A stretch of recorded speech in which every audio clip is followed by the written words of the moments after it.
So those of you that have been following along on the channel, this 72 Nova is no stranger to you. But for those of you that are just tuning in for the first time, this is my project that we named the Jenko, because it's a ratty Jenko clone.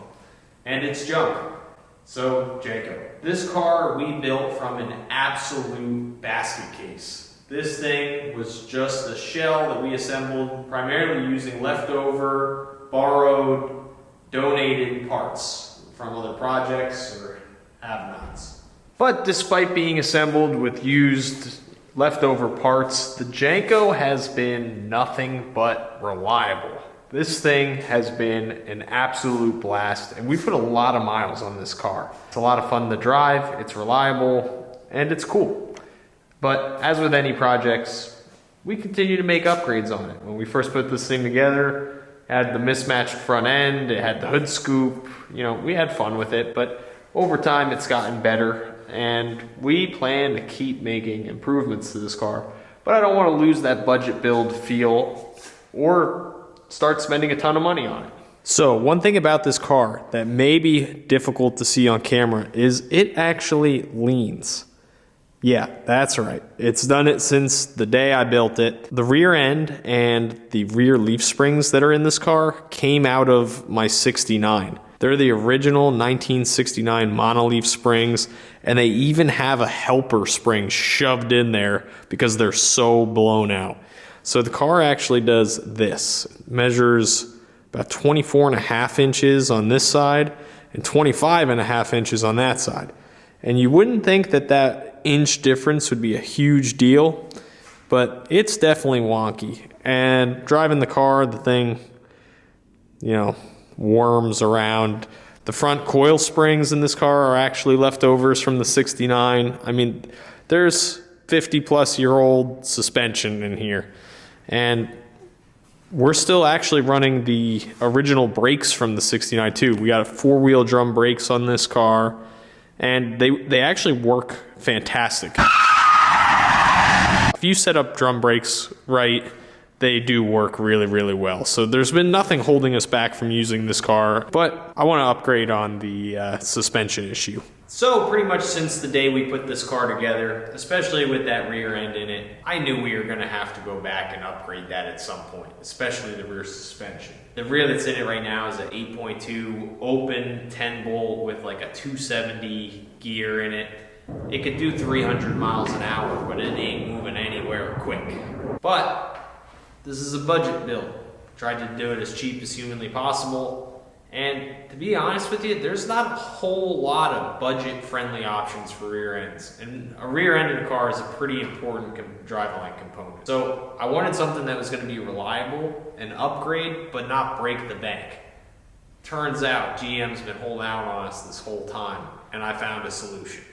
So sure, you've heard about the 8.5 Chevy 10 bolt, you've heard about the 12 bolt, you've heard about the 9-inch, you've probably even heard about the Ford 8.8 rear ends that have become pretty popular recently out of like the Ford Explorers. But chances are, if you're like me, you don't know a whole lot about these Buick Olds Pontiac rear ends. This is an 8.2 10 bolt, but it's a Pontiac 10 bolt. And there's a whole bunch of differences here that I, quite frankly, had no idea about. So the Buick Olds Pontiac 10 bolt ditched the C-clips. These are flanged axle retention, so you don't have to worry about breaking an axle and having to come out and taking your quarter panel off. Another huge upgrade is that the pinion shaft on a Chevy 8.2 10 volt is a 25 spline, and on the Buick Old Pontiac models, they're a 27 spline. Also, a lot of these rear ends were posi units. I did a quick search on Marketplace in my area, and a whole bunch of these rear ends are available. Buick Old Pontiac unit, and a bunch of them are actually posi units. So I was able to get this rear end set up. It has a 373 gear in it, a posi unit, disc brakes on it for $800. And that, in today's market, is a steal. Now, before anybody goes getting upset and saying, that's the small ring gear, you're gonna break it, and all that jazz, this is a 1967 two-barrel 327 motor that we changed the intake on, put a 4-barrel on, and put some headers on it. That's really all we got here. Hold on, you hear that? That there is 175 horsepower. Sounds like war. This thing probably makes about 200 horsepower tops. And we use this car just to be a fun cruiser.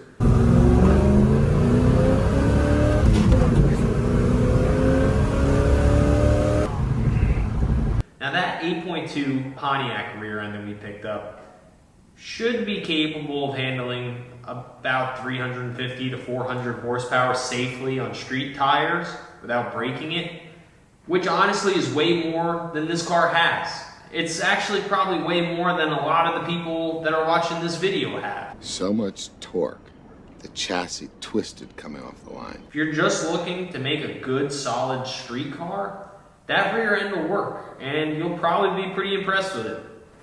Now, like I previously said, we've been driving this car on 4-wheel manual drum brakes. So I didn't want to ditch, the nice disc brake setup on that Pontiac rear. So we had to find something for the fronts, and I didn't want to spend money on a new brake kit. So it was back to Marketplace, and let me show you what I found. So on Marketplace, I was able to find this set of control arms with disc brakes for 150 bucks, ready to go. Now, like I was saying, we have original 1969 suspension in this thing. So if I've got to take apart these front brakes and split the spindles to put our new disc brakes on here, I might as well replace the coil springs. So I bought a new set of coil springs. These were pretty cheap. They're just a stock V8 coil spring from Moog, so we'll throw those in there while we're there. I got power brake, master cylinder, and booster, but I really like the Willwood manual brake, master cylinder, and prop valve. So that's what we're gonna wind up doing. But I've actually run this setup on Rebecca's race car, my race car, and I just love it. It's a good setup, super easy to use, and it's got tons of versatility. So on my race car and Rebecca's race car, we're disc front brakes, drum rears. So it's actually the exact same brake setup, but we run a 10-pound residual pressure gauge in line. And if we're using the disc brakes all around, it's the same setup, just without that 10-pound residual pressure valve. My car and Rebecca's car can be upgraded later on just by removing that valve. Whereas this, we're just gonna put it together without it. So for right around $1,500, we are going to do a total suspension, brake, and rear differential overhaul on this thing. And in today's car building, that is a super, super fair price. Sure, we could spend a whole bunch of money by going with a Curry 9-inch or a quick performance rear end, but is it really worth it? This car doesn't make that kind of power level. We're not sacrificing any reliability by using the Pontiac rear end, so it just seems like it's the right piece to use for this project. And it's going to be a huge upgrade over what's in it. It's going to be way more fun to drive. We'll gain the posi, the better gear ratio, and 4-wheel disc brakes. So I'm going to set you guys up. We're going to start tearing this thing down and get to work.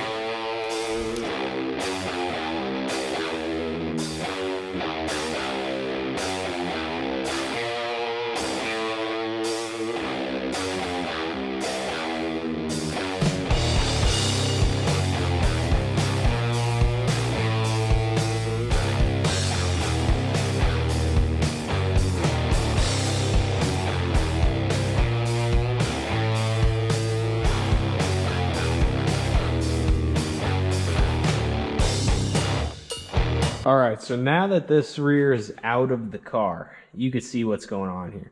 So normally a Nova doesn't have coil springs. These are some like JC Whitney helpers because of how blown out these monoliths are. These things are tired.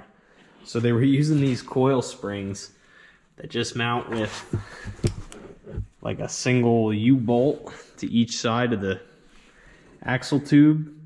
they're just wedged in there, and that's what was keeping this car from just like falling down in the rear end. But it worked. It got it done. You know what I mean? We drove this car a long time like this. And I'm gonna probably do the right thing, put this rear end just like this back in my stash of hoarded of Nova parts. And I'm sure we'll see this come out again. Check out the rear differential cover. That's an 8.2 Chevy 10 bolt. Okay. And then if we go take a look at our 8.2 ring gear Buick Olds Pontiac rear, look at the difference in that rear end cover. No weird distorted swooper-doo thing here. And the Buick Olds Pontiac one has the two, I don't know, dimples or whatever you want to call them there. So that's how you can differentiate the Buick Olds Pontiac one. Like immediately. Just take a look at the rear end cover. I gotta get springs and stuff that I have over in my storage so we could set this up. And I still gotta take the front end apart. So I think we're gonna call for tonight and we will jump back on this tomorrow. All right guys, we're back out here, second night. On my way home from work today, I swung by the storage unit and grabbed, I had traction bars and a nice set of multi-leaf rear springs. I'm not even quite sure where I got this stuff. I've had a few pairs of the multi-leaf springs just given to me. The springs that are in the Ventura were given to me for free, I know that. Pretty sure I got these for free.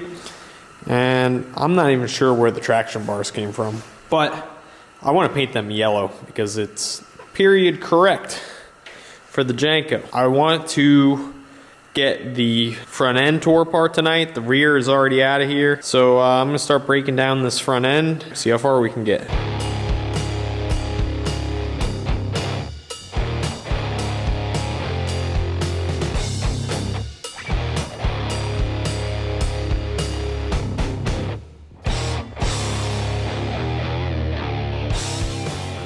All right, so we got the front end all tore down.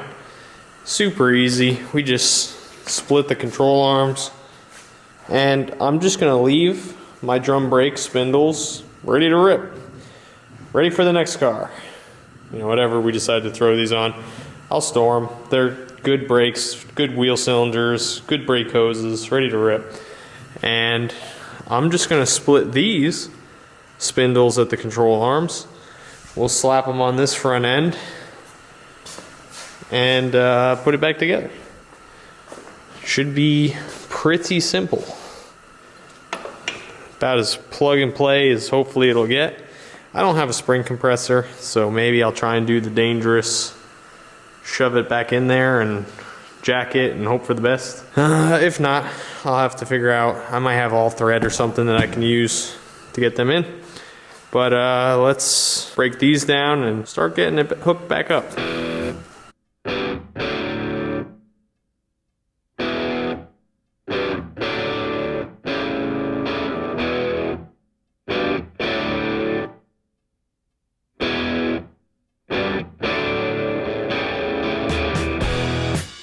Okay, so these springs are just barely too long without compressing them to get them in there where I feel comfortable getting a jack under the control arm to get the spring seated where I need it and to get the spindle hooked back up. But I don't have a spring compressor tool, so I'm trying to get creative here. I'm looking through my junk and parts and stuff, and I think I've come up with a plan. Might work. Guess we'll find out. So I've got some all thread. These are actually plates to repair a subframe, but I got them left over from something. And I'm thinking that what I'll do is the all thread can drop down through the shock mount in the top of the subframe, and then I can fish those into the spring and tighten this, and it should compress the spring. Maybe I'm either a genius or a really big idiot. So let's see how this pans out.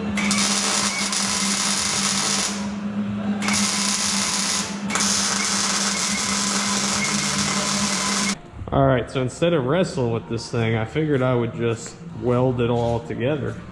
But now it's like lava.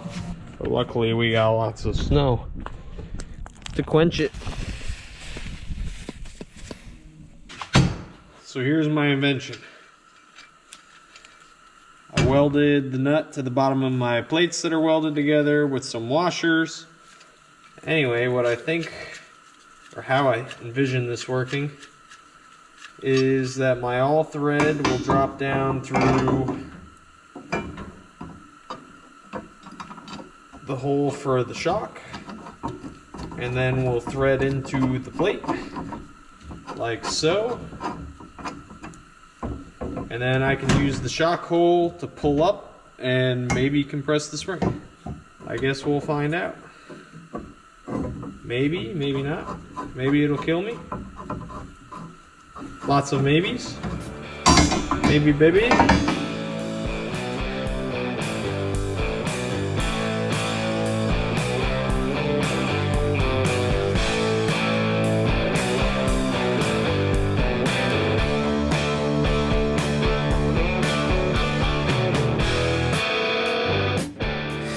Alright, so the front coil springs are installed, brakes are installed, brake lines are hooked back up, shocks are back in it. Looking back to normal. That's nice. Those are some nice $150 brakes. Some fresh new stock ride height Moog coil springs in there. Looking good. Ready to rip on the front end here. All back together. So now I gotta go ahead and we gotta get the Pontiac rear shoved under this thing. Of course I forgot to order the stupid rubber insulators, so we'll be behind on that, but we can still get it mocked up in there and where it's gotta be. So if you don't have one of these, you should get one. This is a motorcycle jack. You can find these things everywhere on Marketplace or Craigslist or whatever you want to look on. Because there's plenty of guys, you know, 50, 60-year-old guys, midlife crisis, think they're going to work on their Harley, and then they don't. And then they have this big, heavy jack that they don't know what to do with. These things are rated for a ton of weight, and they cradle rear differentials so good. They're also really heavy, which makes sense on why I would store it, you know, 7 feet off the ground. So I gotta hump that thing down, get the rear end loaded up on there, shove it under the back, get the springs in, then we'll be one step closer to setting this thing back on the ground.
Efficiently today.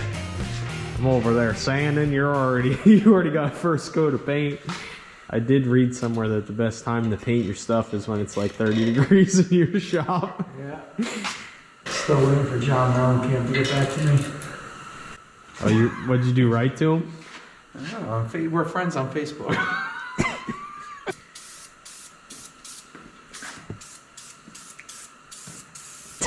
That's fine. Just get it all over my lift. Yeah.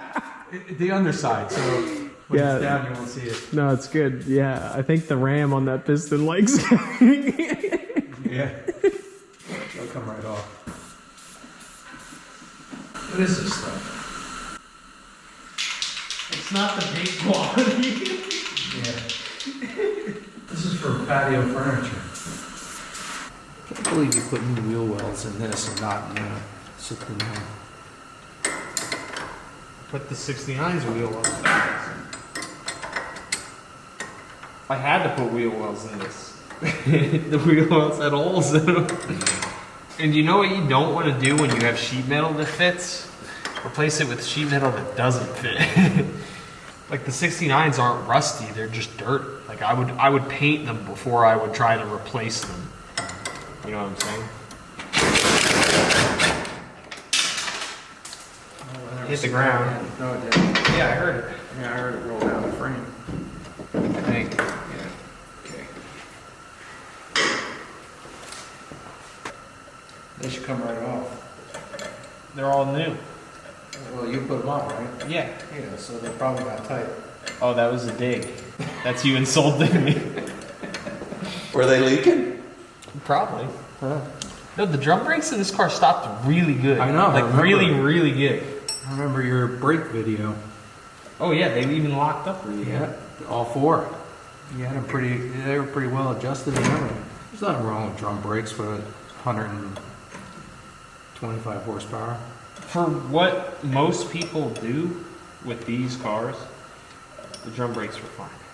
The drum brakes still are fine.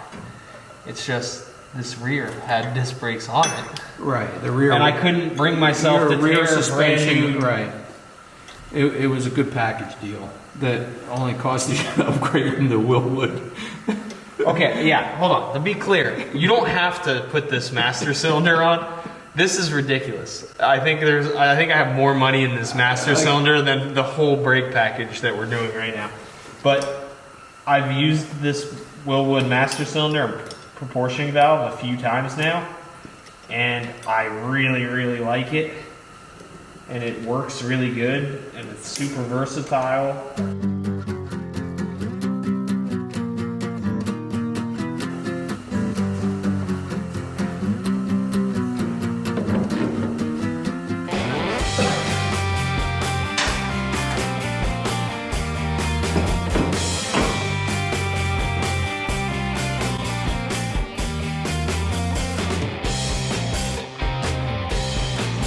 How did I get in here last time?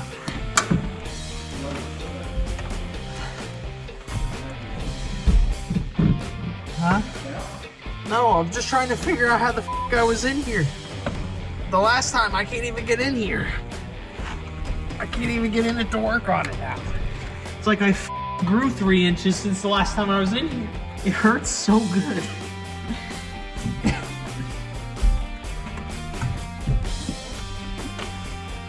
Oh, that's the angle. It's all about the way you roll in. Oh, my back is so broken.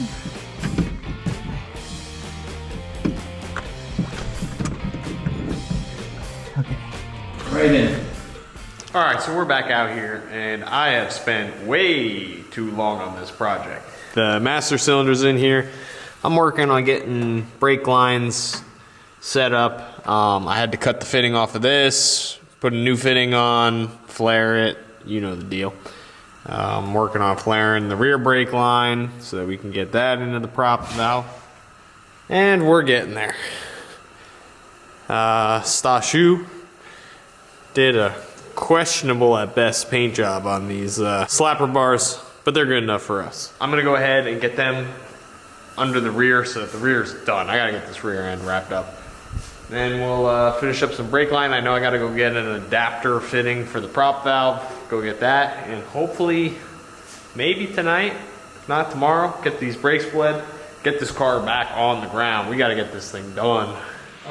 Where's the little, go get the little stool.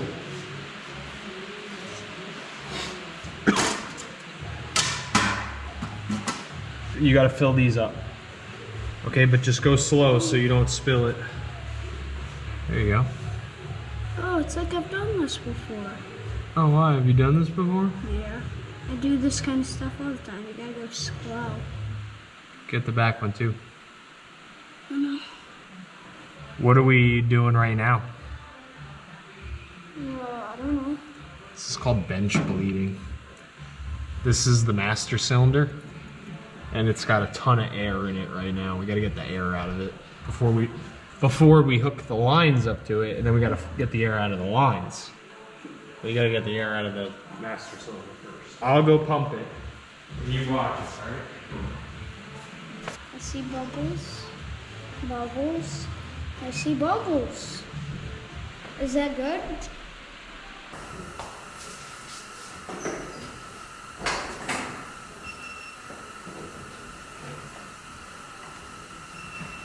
You remember how to do, whoa, take it easy, slow, very slow. You remember how to do it? Mm-hmm. Slow pumps all the way to the floor. Slow. Hold on. All right, keep pumping.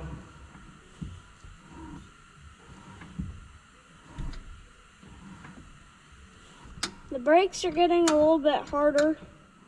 They've gotten harder. They were really soft, but now they're not too soft.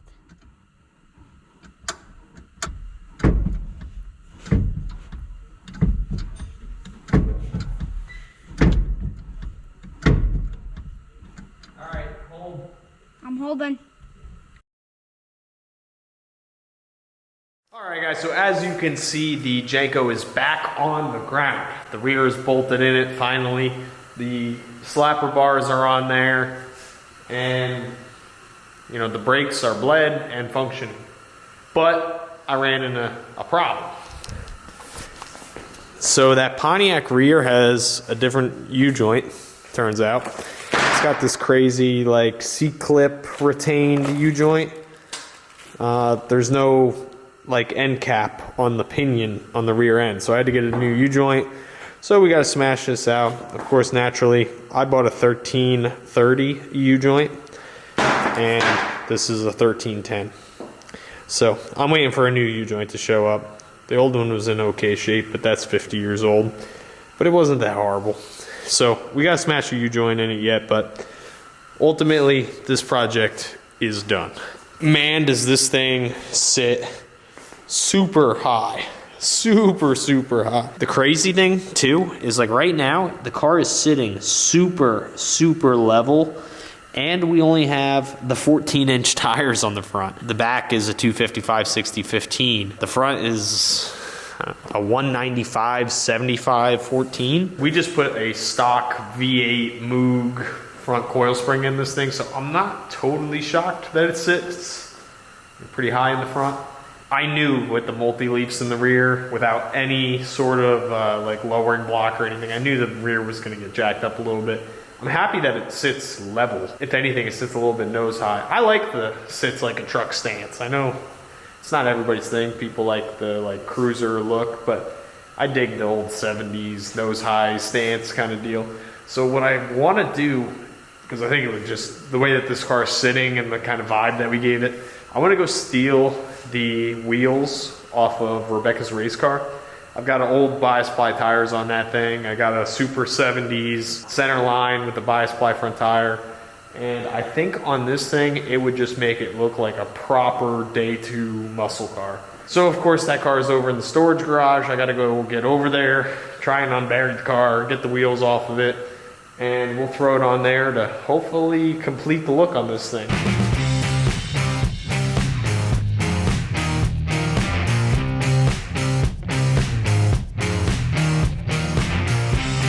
All right, so I know the like hardcore 70s street machine, you know, day 2 look on this thing might not be for everybody, and that's okay. It doesn't have to be your gig, but I think this thing looks so cool. Every time we touch the Jenko, it seems like we make a radical transformation to this thing. And quite honestly, it's one of my favorite project cars personally. The whole premise of the Jenko was to build a cool, fun muscle car for dirt cheap.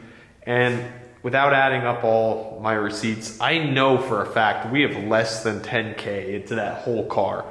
In fact, right now, the most expensive thing on it is 100% those Pro-Track tires. Those things are expensive. But like I'm saying, we've got less than 10 grand into the Jenko, and it is a super rad car. Everything on it's used, abused, borrowed from other stuff, and it's just an all-around awesome car. And it only gets better over time. So there's definitely gonna be more stuff for the Jenko in the future. That's gonna do it for this episode. Let me know what you think about the disc brake upgrade and the rear end upgrade, and we'll see you next time.